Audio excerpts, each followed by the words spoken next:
I'd like to talk about your adventure. The two of you guys saw one. I mean, you had never seen one before. I know I've never seen one that I know of as far as I can remember, but you guys had one. So let's hear the story. Yeah. Finally, both of us had one. It's a crazy story. I want to hear Dave explain. We both, we saw the same thing, but we both different things of it really intrigued us. And so I like kind of hearing how Dave experienced it. Yeah, well, I mean, it happened.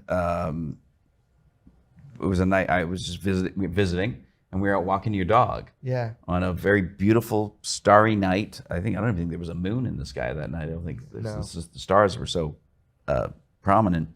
And I remember watching in the distance, watching the commercial air traffic flying around, and just thinking about what a clear, beautiful night it was, and just saying to Jeremy, this would be a good night to see something. This would be. I'd like to, and. So we're pretty remote, by the way. So so where we are. Big sky, no light pollution. It was just like one of those beautiful nights, and walking my pup and just kind of really enjoying the night. And then this guy gets sarcastic. Yeah, well, you remember that. I don't. I just remember saying I want to see. This would be a great night to see something. No. This is called you out. Foley goes, "Hey man, it's so cool coming up to hang out with the UFO expert. I was kind of hoping I'd see a UFO, just kind of digging at me. Yeah. I've never seen one either, never really a machine that I could say that's a UFO. But within a few moments of asking to see something, I think I was looking and Jeremy goes, "Dave, turn around." And I turn around, and in the distance, there's this bright orangey gold thing kind of pulsing with orange gold light and with some white lights on the front of it, or assuming it's the front, because that's the way it was traveling. And we're looking at it, and it's clearly, and you see the commercial air traffic all around it, and the difference is very stark. And this was close, first of all. This was close compared to other air traffic. And it got closer and closer to us, and it sort of traveled around this valley and I think we both were thinking at the same time. I kept thinking, this will be like when I'm in my backyard and I see something and I eventually realize it's just something boring. I kept thinking this is going to get boring as it gets closer. Did you say anything to each other as you're watching it? Well, yeah, hold on. That was weird. So let's get into that. But I want to, what you kind of missed, what I saw. Yeah. So again, he's taking the piss out of me and I'm thinking, motherfucker. And then I'm looking and he's standing there and his back is to it. And from a 45-degree angle, which looked from as far as the distance could be from high up, seemed like it came from space. This thing just shot down at a 45-degree angle, just glowing, right? And then it, boom, hits and levels off. And so that was the first thing. And that's when I was able to say, hey, turn around. Like I already knew this was weird. I thought maybe it was a comet or something. I thought it would end up being super prosaic, because I've never seen bona fide machine UFO. And we were both kind of like, had never seen anything like that. When he turned around, he caught it right after. As it was level. It stayed on a level, like, I guess what we call a trajectory. Yeah. And so from then on. So our reactions was a really weird thing. But before that, like what was so impressive to me, we all thought, like he and I thought, I'm sure we thought this is going to end up being something normal or a comet or something. It's going to take an angle and show itself. And show itself. Holy shit. Because first of all, it's over there's mountains on both sides, just right there over the sky.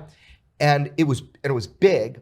And the thing that really struck me, for me, and I know this is maybe different than for Dave, but it was self-luminous. And it was like, you could say it was glowing, it was self-luminous, but it would pulse with this extreme power. That's the thing that really struck me, was the power that it took to do this.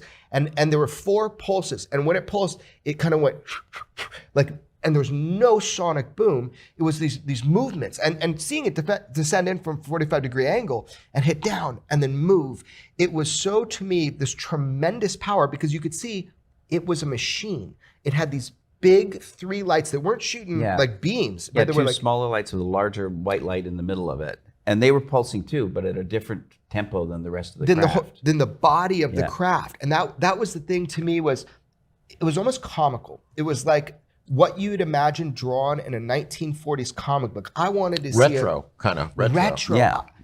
You drew it, right? I did draw a picture of it, yeah. But our reaction was pretty crazy. I practiced the quick draw on my camera. I'm not going to be that UFO guy that doesn't pull out his camera, right? But I'm thinking the whole time I'm sitting there, I literally said out loud, I'm not even going to try to film this. Yeah, and I remember hearing that and going, in my mind, it just seemed like, that's a weird thing. And then I also, in retrospect, go, it's really weird that I didn't call you out on it right away. But neither of us, except for that one time that Jeremy said, yeah, I'm not going to try and film this. Neither of us spoke for the entire event. And it felt like you were addressing somebody, but you weren't really addressing me. I hadn't said anything. Yeah. You were just saying it out loud, like somehow that thought popped into your head. And maybe it to was not do that. For me, it was just like, I was so astonished by what I was seeing. I couldn't believe it. You had just made this joke to me. No, it just seemed so irrational. What do you make of that? That you say it and then boom, one appears. Is that an invocation that it appeared because you said it? Or I don't. It seems like it was. It seems almost weirder if it wasn't. That we would just coincidentally discuss this. Two people who were interested but have never seen anything. And there it is. And how long did it last? And what happened at the end? It was a few minutes. Yeah, a few minutes. Yeah, we watched it. Never pulled out that damn camera of mine. And as I said, except for that, we didn't say anything until it went away behind the mountains. Well, hold on. So in my defense, like, I am astonished by what I'm seeing. Like, I can't believe it that we're actually seeing one, because it was so weird right after what he said. In my defense, if I had brought up the iPhone, the darkness of the sky, because it was almost completely dark, there was still a little bit of light, you would not have a great UFO video after that. So in my defense, I was thinking I didn't want to hurt my eyes with the light, so I didn't miss a second of it. But also, we thought it was going to disappear. It seemed so unusual. We thought it would disappear immediately. That motherfucker hung out. After it did those slips, it just kind of kept moving slow. And then it hovered, or stayed in one spot, stock still, for an extended period of time. And then it when it went behind the mountains. Any other witnesses that in the days that followed? Did anybody else talk? Yeah. Wiley, my dog. My dog saw that. I think my dog summoned me. I mean, any newspaper accounts, any reports? Nobody. I asked, I've had people in my area tell me about having pretty astounding sightings. It's a cool area for watching UFOs. People have told me about some of their really astounding sightings. When I was actually editing the Bob Lazar movie, right out on the mountain where I was editing it, there's an actor friend of mine who lives near me, and he was shaken, and he called me, and he had seen something that looked like kind of like a Tic Tac just hovering by that mountain with like portholes. The guy was like trembling when he told me. Never told the story. He doesn't want to tell. So he was, so in that area, I don't know. But here's part of the weirdness, is that response to it makes sense. Right. Our response makes no sense. Right. That we had, neither one of us had any level of excitement, or adrenaline wasn't rushing. They're just kind of mesmerized. Just going, and very calm, very just matter of fact about it, and no emotional response. And even since it, I have no emotional response to it when I think about it. Before you talk about drawing it, I'll tell you this though. We got home and we built a bonfire, and I said, I went into full investigatory mode. Okay, tell me exactly what you saw. I want to make sure, what did he see compared to me? And is it the same? Yeah, it was the same. I mean, he was able to describe the shape of it a little better than me, both by drawing, but also in description. We had, the thing that impressed me most was the sheer amount of raw power that it took to do that without sonic booms. Because remember, I saw it coming at that 45-degree angle and just stop and then move.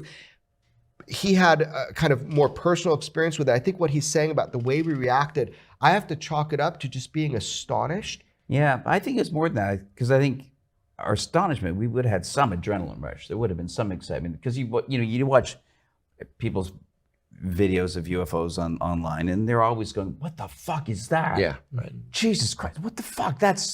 What is that?" Right. And none of that from us. And even after it was just like when it went behind the mountain, Jeremy just went, "Dude, that was a UFO."